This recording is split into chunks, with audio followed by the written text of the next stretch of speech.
All right, everyone, Occult Literature, video number 418, Hints from the Hornograph. This is an 88-page work, so it's an intermediate read, and it is easily among the most bizarre works that I've ever edited through. By the way, it took several weeks to get this through Amazon's onerous copyright thing, because they had 3 different layers querying me at the same time. Anyway, link in the description to my edition of this work on Amazon. I'll also pin it in the comments if you're watching this on YouTube.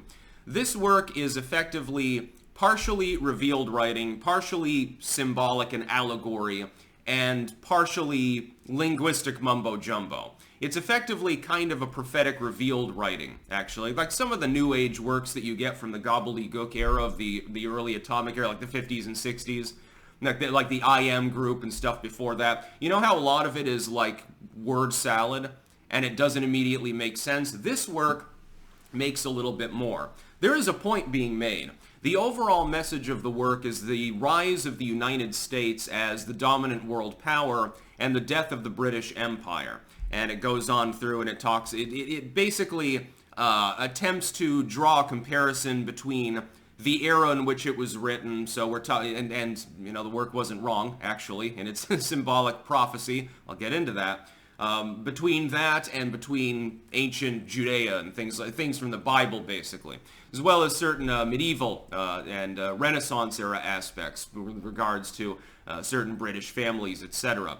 The basic prophecy is the British Empire will collapse. The British Empire has burned off its ability to communicate with God, and the United States is going to become the dominant power. Interestingly enough, it wasn't many decades after this work was written that the British Empire began to fracture.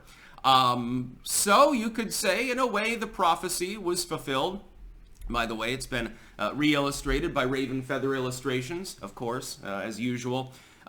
Just a weird work, though. You have to keep in mind the backdrop of what it's actually trying to prophesy before any of the content really makes sense. And I think a lot of people reading through it be like, what am I even reading?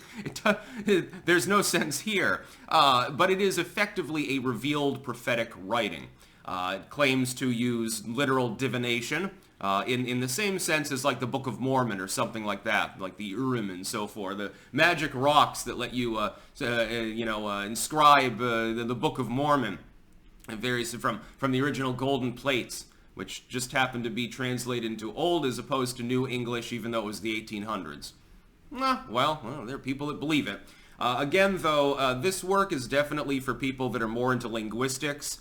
If you're into bizarre prophecy or something like that, and again, I will admit that the prophecy technically did come true, and it wasn't long after the author presumptively died. By the way, the author is a pseudonym. Of course, Dr. Count Gosshorn is not a real person. It appears to be a different individual from Philadelphia, and that's the other point. The Church of Philadelphia in this work, the rise of the new church, that is in the golden era, the millennial reign of Jesus, effectively, is actually identified with the real city of Philadelphia. There's an entire section on this.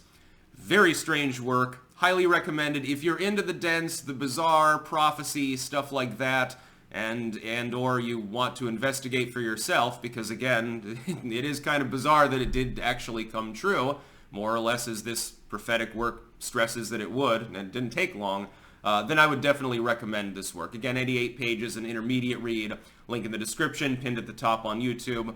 Yeah, I'd recommend it, just not for casual reading. That's about all. Peace out.